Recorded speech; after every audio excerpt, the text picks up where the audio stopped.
Gilbert Arenas on his podcast believes that the Wizards do not have a star on the roster. Is he right? Yes.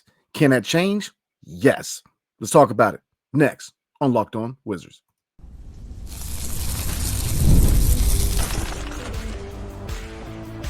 You are Locked On Wizards, your daily Washington Wizards podcast, part of the Locked On Podcast Network.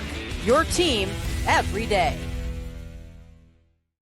What's up, everybody? It's your boy, Brandon Scott again, lifelong Wizards fan and credentialed media member of the NBA. Your favorite podcast now has a newsletter. Introducing the Locked On Wizards Daily Newsletter, one-stop shop for the ultimate team and league coverage delivered right to your inbox. Sign up for free at LockedOnDaily.com. That's LockedOnDaily.com. And start your day with the all-new free Locked On Wizards newsletter. Tonight's episode is brought to you by Gametime. Download the Gametime app, create an account, and use promo code LockedOnNBA for $20 off your first purchase. All right, everybody. Today, we're going to react to some comments made by Gilbert Arenas on his podcast, Gil's Arena. Oh, man, you got to love the title, right? He says that he does not believe that the Wizards have a star on the roster. He says that the Wizards are one of the few teams that do not have a star on their roster. Is he right? Yes. Can that be subject to change? Absolutely. And then there were some comments also made during the same podcast by Rashad McCants about Kyle Kuzma and Jordan Poole maybe fulfilling that role. So let's take a look at it. Like I said, tonight we're going to react to the comments made on the Gilbert Arenas show. We're also going to look at some important dates because there were 2 NBA games added to the schedule. For the Washington Wizards, we're going to go over that, and then a preview for tomorrow night's game that I will be attending and covering tomorrow night versus the Dallas Mavericks. So first things first, let's get into it. Gilbert Arenas on his podcast, Gil's Arena, he made a comment when talking about the Wizards in their situation at 2-17, and he said this. He says, "You know, the Wizards are one of the few teams that do not have an established star on the roster." And notice I said established, okay? And I agree. I agree 100%. We do not have an established star on this roster. You know, so kind of reacting to that. Can that change? Yes. What name do I have in mind? Jordan Poole. Now, can Jordan Poole, right now, you guys are going to kind of look at both sides of the coin, right? On one side, we know what he's capable of. You know, dating back to his time with Golden State, now coming over to DC, acclimating to what his role here, what is and should be going forward. He's a guy who, definitely put the work in the offseason. So that's one encouraging sign right there. A guy who stepped up to be a leader, taking young players such as Bilal Coulibaly under his wing very early on in his tenure here in DC. And looking at his production on the court, okay, he's played well this year. Now, as of late, he has kind of slowed down and cooled out. But like I said, I think he will definitely ramp up. But he's had a really good season. He's definitely responded to a very up and down, first year in the nation's capital. So he's a guy who, look, again, he put the time in. He worked his butt off in offseason. He came in focused. He definitely came in ready to put the league on notice and really prove that he could be that guy in Washington. But is he the star on his team? Not yet. I think that he is a fringe all-star. I believe he does have star potential. But he still has ways to go to prove he could be that guy. And last night, when we lost to the Cleveland Cavaliers, one thing kind of stood out to me, which is, he doesn't have the ability yet to put the team on his back and really, have a major impact on the game overall. I think he will get there. Because like I said, if you look at his own court production, we all know that Jordan Poole can play ball at a high level. And I think the other factors that really kind of impressed me and a lot of people, not only in, the Wizards fan base, the Wizards front office, or even around the league, is his ability to deal with criticism, which I think cannot be overstated. The fact of the matter, he had a very up and down season where he struggled mightily in the first half. And, when you end up on Shaq and the Fool and you end up being messed with by every major sports network, that could be hard on a young player. Like I said, did he kind of deserve somewhat criticism for his play on the court? Absolutely. Now, when there were questions about his drive and stuff off the court, I don't get in on off the court stuff unless it has to do with like him getting back to the community, which he does well. But to me, you judge on the court production or lack of production, and he struggled. But then when he was reverted back, I guess you could say back because he was a 6-man in Golden State. But when he was put in the 6-man role here in DC, he responded. And when Tyus Jones went down with a back injury, he responded. He played well as starting point guard. And I think that had a big reason why he's the guy now as starting point guard. And really, he's in tandem with Malcolm Brogdon. But we all know it's going to be subject to change after the deadline because the keys will be formally handed over to Jordan Poole. And it should, because I think that if you look, at the situation here in DC, we know what it is. And I think that the next year and a half are very important. The reason for that is look at the contract situation with a lot of these vets. Jordan Poole, not only Jordan Poole, but Kyle Kuzma, Jonas Valanciunas, Saddiq Bey, all 3 year contracts. In a year and a half now, they will all be in their final year of their contract. So you have to make major decisions at that point. And looking at Jordan Poole, this next year and a half is his time. Give him the keys. It's his time to establish himself, to prove that he could be that guy here in DC. Because once you hit that last year of the contract, especially when you look at what happens after that year, which is Bilal Coulibaly is up for an extension, you've got to make some serious decisions when it comes to not only Jordan Poole, but when it comes to the fabric of this roster and who you pay first, as far as the young guys, because Bilal will be up for a rookie extension after that final year of not only Jordan Poole's contract, but Kyle Kuzma, who probably won't be here. The only Valanciunas who probably won't be here, and Saddiq Bey. So he's got a year and a half. He's got the second half of the season and next year to prove that he can be that guy. We all know he's a fringe all-star. He can play at a high level. But, when you look at stars, when you look at being a number one option, if you look at being that franchise pillar, you've got to be that guy where night in and night out, and he has proven that overall this season, but you got to be able to put the team on your back and really have a major impact on the game. Last night, Jonas Valanciunas and Jordan Poole both had led the Wizards with 13 points. But if you look at, Jonas Valanciunas, he's been playing really good basketball and his trade value is definitely going to go up. But get back to Jordan Poole, he's got to, and I'm not supposed to say step up because, again, he's had a really good year. But kind of what I'm looking at is, off nights had to be far and few in between, because that is what separates the average starter from a star player. You've got to be coming into the arena day in and day day out, really put it on the other team 100%. And not to say he's not, but like I said, when you're playing a team like the Cleveland Cavaliers and you're tied with Jonas Valanciunas for the most points, you definitely need to see more. And I think that me saying this is really kind of light a fire, which is show us you can be that franchise pillar guy. Because look, here's the thing. Here's the raw situation here in DC. He's a great area player. If you look at players like Kyle Kuzma, he's definitely a guy who's going to be moved at some point. Lots of interest around the league. The Valanciunas is probably going to be gone within the next 3 weeks. The same thing with Malcolm Brogdon. Injury concerns are still haunting him. And with a price tag of 22.5, he could be out of the 3 veterans. He could be the harder out of the 3 to move on from. But when I say gray area players, I say players that, they could be future or they could be part of the long-term vision of the Wizards. Looking at Jordan Poole, looking at Corey Kispert, and looking at Saddiq Bey. Flip the coin over. They could be very tradable assets. Corey Kispert is a tradable asset, especially when you look at his skill set and his contract situation. Saddiq Bey could be a tradable asset. With the injury, we haven't seen him play yet, and you're really not going to get a clear picture till next year. Even when he comes back in the last quarter, you're really not going to see a guy who's, he's going to take time to really acclimate coming back from injury. Jordan Poole's that guy where, again, I like Jordan Poole. I think, but here's the thing. You got to be real with the business of the NBA, which is the better he gets, the more tradable he becomes. And the more the other teams are going to look to acquire his services. So a lot of people get caught up in, why are we talking about trading him? Well, because it's the business of the NBA. And really, you look at it as a good thing to a certain degree, because when other teams want him, that shows he has value. If he has value, that shows that he is starting to live up to the potential that we believe he can play at. So is he is he the star now? No, he's not yet. He still has ways to go to prove that he could be that guy. Excuse me. Now, is he a guy who's played high level basketball this year? Yes. He's a guy who's proven, he's checked boxes of being that guy, putting the work in the offseason. That's what you want to see.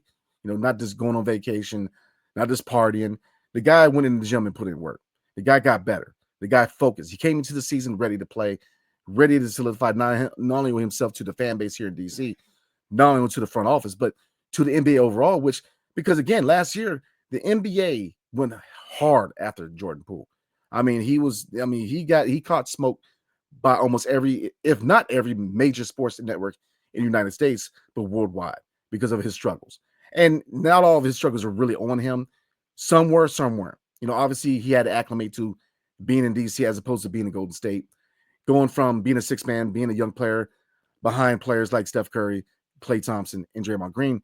And then you flip that and you get sent to DC, where he may have not been very enthusiastic about coming to DC for obvious reasons. And then too, he's now the guy, him and Kyle Kuzma, and there's a lot of pressure to put on a young player.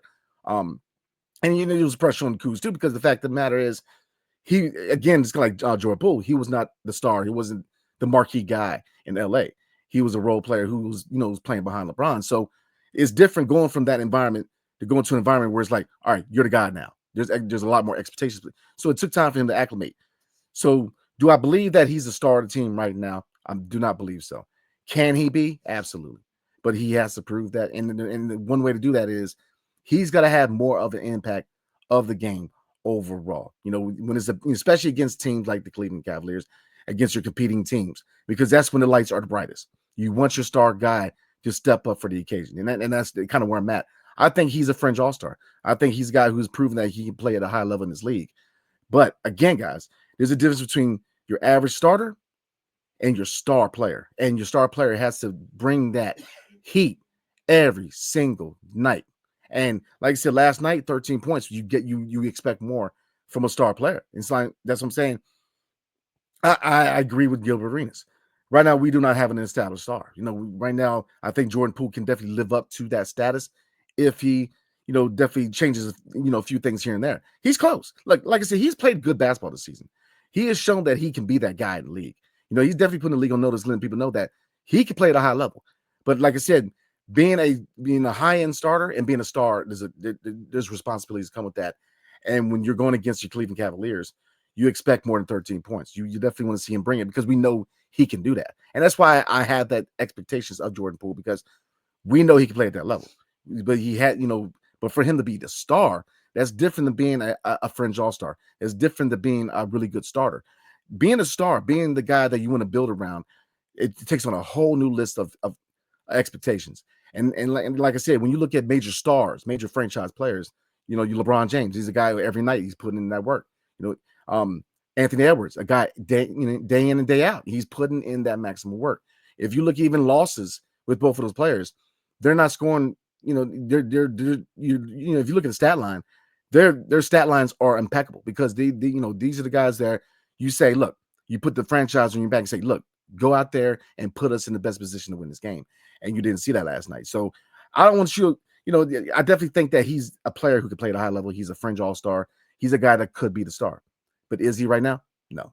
So I think that, like I said, you definitely expect more, especially in the big moments, especially against playoff teams, especially against teams where down the road, Cleveland's going to be in our way. So you definitely want to see us when the lights are brightest.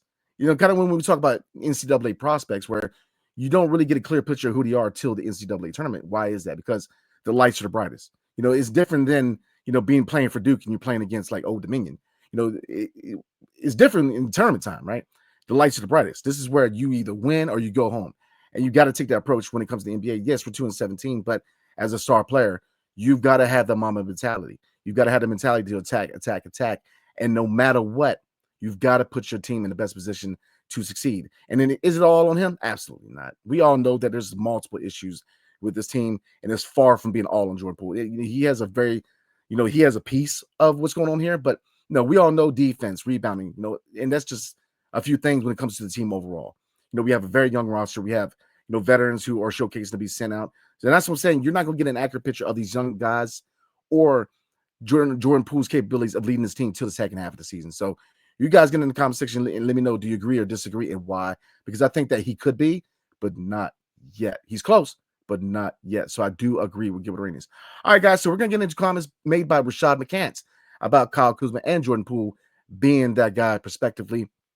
But before we get into that, tonight's episode is brought to you by PrizePicks. So what is PrizePicks, if you're wondering? Well, PrizePicks is the best place to get real money sports action with over 10 million members and billions of dollars in awarded winnings.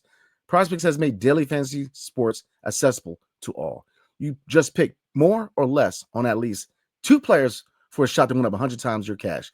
Run your game all season long on PrizePicks. So, again, guys, you can win up to 100 times your money on PrizePicks with as little as 4 correct picks. That's it. 4 correct picks, and you're on your way. PrizePicks is the best way to get in on the action in sports in over 30 states, including California, Florida, Georgia, and Texas. And if you're from Virginia, the great state of Virginia, baby. Sign up today and get $50 instantly when you play $5. All it takes is $5. Come on now. You don't even need to win to receive the $50 bonus. It's guaranteed. Thanks, Steph Curry. will get more or less than 5 3-pointers next week, or Giannis Antetokounmpo for more than or less than 30 points. Cook up hot takes with your friends and win real money this basketball season when you and your crew run your game on PrizePicks. So look, how do you get started? Well, easy. Download the app today and use promo code LOCKEDONNBA to get $50 instantly after you play your first $5 lineup. And again, download the app today and use promo code LOCKEDONNBA to get $50 instantly after you play your first $5 lineup. PrizePicks, run your game. All right, everybody, tonight's episode is also brought to you by Gametime. Now, you guys know me. I go to games all the time. Baseball, football, basketball, I am there. And when I'm looking at ticketing apps, I ain't gonna name drop nobody, but to me, Gametime is better than all the competitors. And there's 3 reasons why. Well, number 1, Gametime picks. Creation makes it easy to save more on sports tickets, but it ain't about sports tickets, y'all. Concerts, comedy shows, theater events, etc. What else? All on pricing. Toggling this feature shows the total up front with no surprise fees at checkout. And lastly, seat views. Get a view from your seat in the app before you buy. For example, I got tickets this year for me and my father. He's a Steelers fan. And I tried to be considerate because it was raining that day. So we sat underneath cover. But we had a beam that was in our way to a certain degree. So with Gametime, you get a view. So you know exactly if there's going to be obstructions in your way or certain other factors, right? So those are 3 reasons why you should definitely rock with Gametime over their competitors. Do yourself a favor. Take the guesswork out of buying tickets with Gametime picks. Download the Gametime app, create an account, and use promo code LOCKEDONNBA for $20 off your first purchase. Terms apply. And again, create an account and redeem code LOCKEDONNBA for $20 off. Download Gametime today. What time is it? Gametime. All right, everybody, let's get back into this thing. So like I said, in the same podcast, Rashad McCants, former NBA player Rashad McCants, that is, had choice words to kind of respond to Gilbert Arenas when he said that the Washington Wizards do not have an established star, which, again, we already covered, and I agree. Now, his comments were this. When looking at Kyle Kuzma and Jordan Poole, he says, look, there's 2 things he brought up. Number 1, they both have championship experience. Now, I agree, but then Gilbert Arenas kind of clapped back and he said, look, having experience in being a go-to player during that playoff run is a difference. And I agree with that. Like I said, being in the building when it happened, I think that, is different than being the guy who hits the game-winning shot in Game 6. But then on the flip side, you don't play with players like LeBron James. You don't play with players like Steph Curry or Klay Thompson or Draymond Green or Anthony Davis and don't learn anything.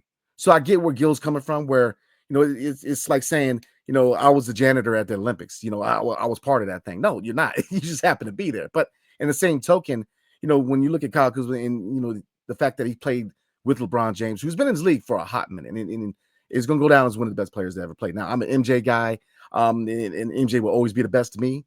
But, LeBron will be in the conversation when it comes to your top echelon players in the history of this league. You don't play with a guy like that and don't learn anything. So I do think there is some merit to that when it comes to Kyle Kuzma and, learning the inside and out of the game from a legend like LeBron James. You learn something. And the same thing with Jordan Poole and playing with Klay, Steph, and Draymond is that as a young player, he accumulated a lot of knowledge, not only as far as on the court production, but how to, definitely, put in that work off the court. Because look, the narrative of Jordan Poole being a workaholic as far as, really working on his game dates back to Golden State. And it was said in Golden State that he was the first guy in the building and the last guy out. And again, when you're a young guy and you're playing with 3 guys who, definitely in the case of Steph Curry, Hall of Fame, but when you look at Draymond Green and Klay Thompson, guys who have high-end starters and all-stars in this league, that says a lot. So, I think that you don't play with guys like that and don't learn anything. So I get where Rashad's coming from, and I agree. And I agree with Gilbert Arenas, but I think that you definitely learn something from being in the building, because if you look at most players that played with, and we all know it was a young team in LA. LeBron comes over, he played with the youngsters, and then a lot of them got traded. Lonzo Ball got moved, Josh Hart got moved, Brandon Ingram got moved. If you look at a lot of these guys, they're all successful where they're going. Now, Lonzo Ball, a lot of his issues have been injuries. We all kind of agree when he changed his shot, going, and then when he worked on his game in New Orleans, he went over to Chicago. There's a big reason why he signed that contract with Chicago, because he was a much improved player. So once he worked on that shot, you see the massive potential with Lonzo Ball. And, right now he's looking like he's ramping up, coming back from the injury. So definitely want to see him get back into it. So, because I think he's a really good player. But looking at Josh Hart doing well in New York. We look at Brandon Ingram. He is a guy who's looking to get a max contract. Now, will New Orleans give it to him? I think it remains to be seen. But he's a guy who could definitely be a franchise pillar on some team. So these guys responded. The same thing with Julius Randle. He's a guy who just needs to find his spot, but he's played good basketball in New York. And the same thing in Minnesota. He definitely has to find his spot. And in his areas of his game, he needs to kind of fine tune. But he's a player who definitely got better after leaving LA. And I think a lot of that has to do with learning underneath a guy like LeBron James. And the same thing with Jordan Poole. He still has a good relationship with Stephen Curry. Him and Draymond, not so much, but that whole nother conversation. But him and Clay. I mean, we'll be seeing them tomorrow night because Clay is now a member of the Dallas Mavericks. So, I agree with Rashad McCants. You don't play with those guys, don't learn anything. But on the flip side is he also says that, look, give Jordan Poole or Kyle Kuzma the opportunity to be leaders and go from there. Well, I have to disagree with that because with Kuz, we gave him the opportunity. And look, it's not to say that Kuz wasn't a good leader. Now, this season, he has his leadership issues. He hasn't been the same guy leadership-wise. I think a lot of that has to do with the record, the state of the team, him knowing that he's definitely a tradable guy, that he's probably going to be wearing another uniform by the deadline. So I think a lot of those things do have an impact on him, whether he wants to be that leader and voice in the locker room this year. I think it formally has been handed over to Jordan Poole, but he has been a good leader here in D.C. He's a guy where, when he played with Bradley Beal, it should have been Bradley Beal being that voice. And moreover, a lot of it was Kyle Kuzma. And, you can argue to a lesser degree KP. It should have been Brad, but it wasn't. Kuz kind of stepped up and took over the role of being that voice in the locker room.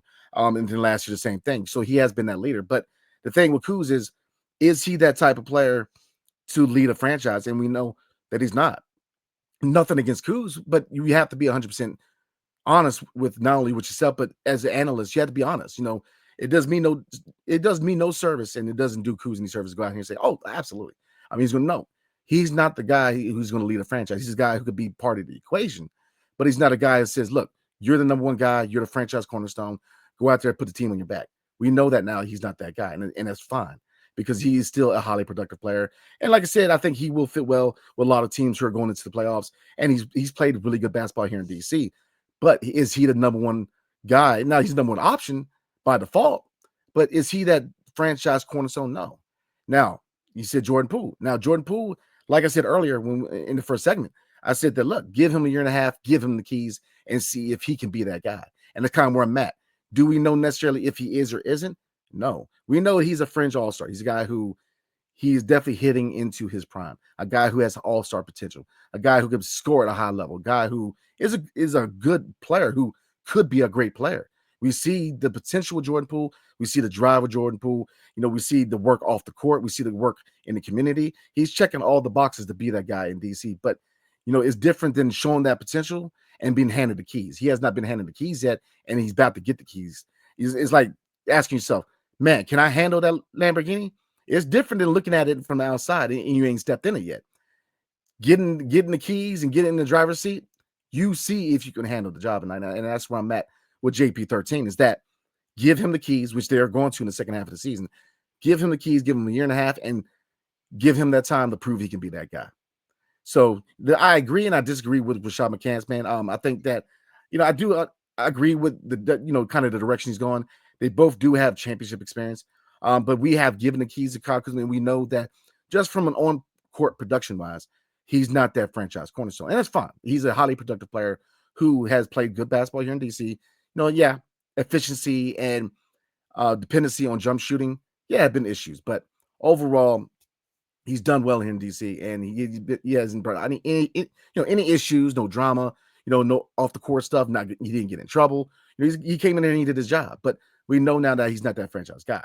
And then looking at Jordan Poole, on the flip side, he could be, but we don't know yet. But he's going to be given the opportunity to do so. So the ball's in his court, all pun intended, right? The ball is in his court to prove he can be that guy. But look, as we know, we are in a rebuild. And the better he gets, the more notoriety and attention he's going to get from other teams. So you definitely have to prepare for every possible outcome, especially with a rebuilding team like the Washington Wizards.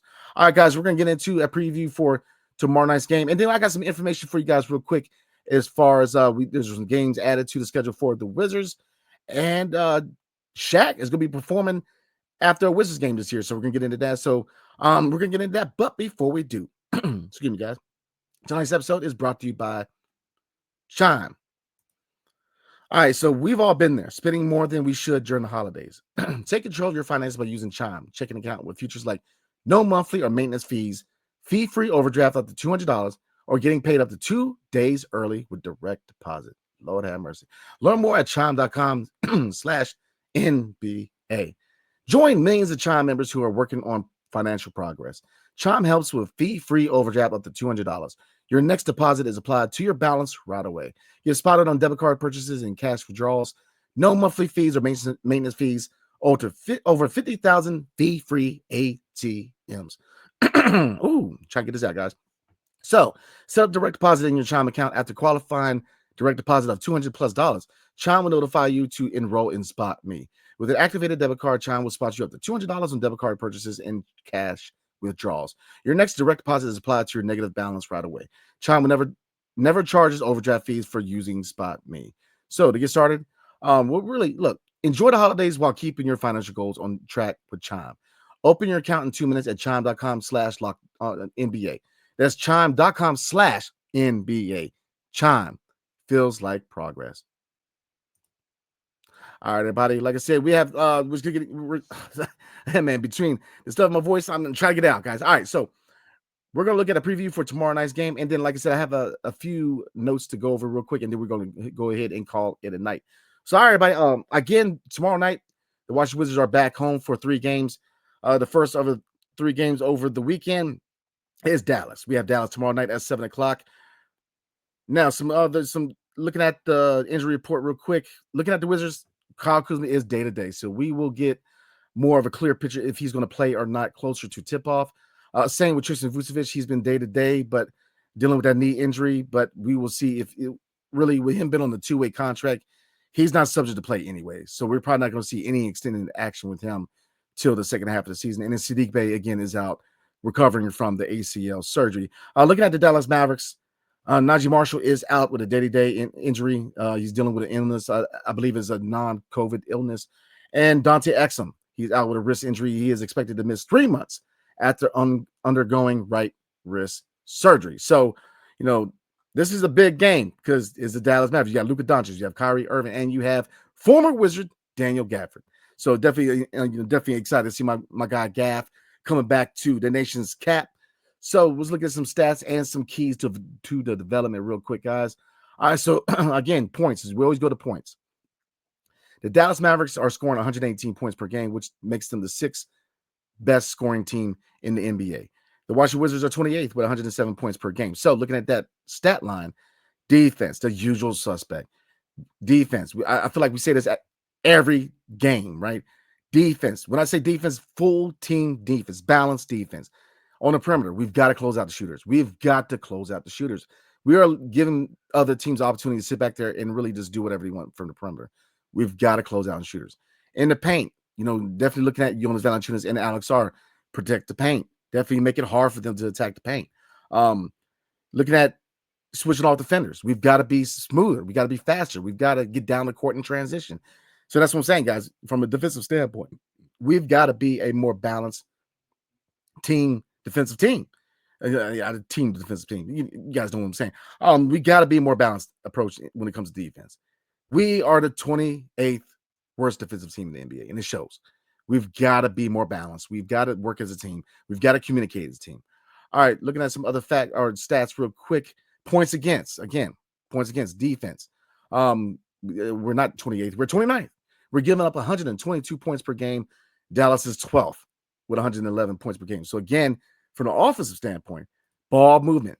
When it comes to ISO versus team basketball, I think ISO ball and team basketball both have their merits. It depends on the situation. We do not want to rely heavily on ISO basketball. Ball movement, definitely spreading the ball around, team basketball. And when it comes to those moments where a one-on-one matchup is warranted, you take that. But this has to be team first mentality. Like I said, ISO ball has its merits. It has its times when you rely on isolation basketball. But overall, it has to be team basketball. Fluid ball movement has to be the name of the game if you want to hang with a team like the Dallas Mavericks. All right, what else, guys? Some other stats to look at real quick. Obviously, rebounding. Rebounding, we are 24th in NBA, averaging around the 42.5 rebounds per game. Looking at the Dallas Mavericks, 45.1 per game, which makes them the 8th best rebounding team in the league. You best believe with Daniel Gafford coming back to the nation's cap, he is going to show what he can do, what we missed out on. Even, I'm a big Daniel Gafford guy. Was it a trade that we needed to make? Yeah, I think Keyshawn George is a really good player. That was really good trade if you're going to get anything in return for a player like Daniel Gafford, who, look, I'll admit, he looks really good in Dallas. And there was a lot of question marks whether he could have been that starting center. And at one time I was a critic, even though the whole time I've been a big Daniel Gafford guy. I think that not only is he a very productive and really good player on the court, really dope guy to talk to. I mean, really easily likable guy. But he really proved a lot of people, including myself, that he could be that starting center on a playoff team, and he's shown it in Dallas. So give him his flowers, definitely give him the love that he deserves, because he is doing well in Dallas. So you best believe he's going to be in the paint rolling. So like I said, rebound, we've got to win the battle of the rebounds. We've got to win the battle of the paint defensively and with rebounding, especially offensive rebounding. We've got to extend our possessions. We are bad for offensive rebounds. So those are my 3 keys to development. All right, so some things go over real quick, everybody. Number 1, 2 games were added to the schedule for the Washington Wizards. Now, Friday, December 13th. Yep, Friday the 13th. The Wizards will be playing in Cleveland at 7 o'clock against the Cleveland Cavaliers. And then Sunday, December 15th, they will be home against the Boston Celtics at 6 o'clock at Capital One, because we are now out of the Emirates Cup. So we've added 2 games to our schedule. So those are the 2 games to look out for going forward. And some other news to look at. DJ Diesel, yes, a.k.a. Shaquille O'Neal, is going to be performing at the Wizards game Friday night concert series presented by Sprite. The game he will be performing at, and I'm trying to look at it now. I'm looking at the press release right now, guys. It will be following the Wizards versus Orlando Magic game in March 21st. So following the Wizards versus Orlando Magic, Shaquille O'Neal will be doing his DJ thing amongst other artists such as Steve Aoki, Eliminate, Riot 10, and Nightmare. Ooh, Lord have mercy. All right, so definitely, if you guys want to attend the concert, obviously you have to get tickets to the game, but that's something to look forward to. So, all right, guys, like I said, we will be going live like we always do following every game. But, oh, no, see, I'm getting ahead of myself. I will be at the game tomorrow night, so I will be in the press conference. So chances are, guys, I'm going to go ahead and do a recap of the game Friday night, okay, which will also be a preview. Oh, let's see. We're going to take a look at the schedule going forward real quick. Yeah, so I will be at the game tomorrow night and Saturday at the Denver Nuggets game for tomorrow night. We will not be going live because I will be in a press conference. So we will be going live on Friday night, and we'll also do a preview for Saturday's game against the Denver Nuggets. And likewise, guys, I will not be going live on Saturday night. I will be covering both the Nuggets game and the game on Sunday, following the game on Sunday, because I'm going to pull up the schedule real quick and give you guys an itinerary for the weekend. So bear with your boy real quick while I pull up the schedule. So, all right, guys, tomorrow night, again, I will be covering the Dallas Mavericks game. So I will not be going live after the game. I will be at the press conference. And then Saturday, the same thing. I will be at the press conference following the game. So Sunday, because it will be a back-to-back Saturday and Sunday. Sunday, they play the Memphis Grizzlies. So we will be doing a live recap and going over both the Nuggets game and the Grizzlies game on Sunday. So, all right, everybody, again, definitely appreciate you guys rocking with me as always. And I will see you guys till Friday night. My bad. I will see you guys Friday night, but I'm gonna put some footage up on X and on YouTube from the game. And definitely any questions I ask head coach Brian Keefe and players, I will definitely put that out on X and on YouTube for you guys know what my questions were and what the responses were also. So again, appreciate you guys. Before we roll, let me talk to you guys real quick about the new Locked On Wizards newsletter. Your favorite podcast now has a newsletter. Introducing the Locked On Wizards Daily Newsletter, a one-stop shop for the ultimate team and league coverage delivered right to your inbox. Sign up for free now at LockedOnDaily.com. That's LockedOnDaily.com. And start your day with the all-new free Locked On Wizards newsletter. All right, everybody, like I said, I will see everybody on Friday night. I hope everybody has a good night tomorrow night. Definitely watch the game, support the Wizards, and let's see if we can try to get that third win of the season. All right, as much as it pains me to say that. All right, everybody. Again, I'll see you guys Friday night. Hail to the Wizards and peace.